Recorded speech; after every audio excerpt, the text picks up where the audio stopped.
Evet, yeni bir görselimiz daha oluştu. Gayet de güzel görüntüsü var. İnşallah hayırlısı olur.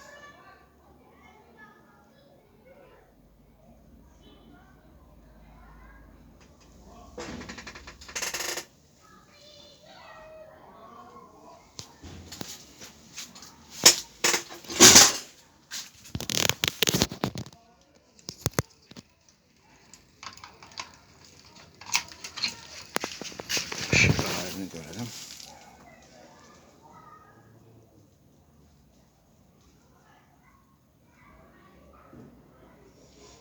Evet, alev efekti de bu gayet güzel oldu.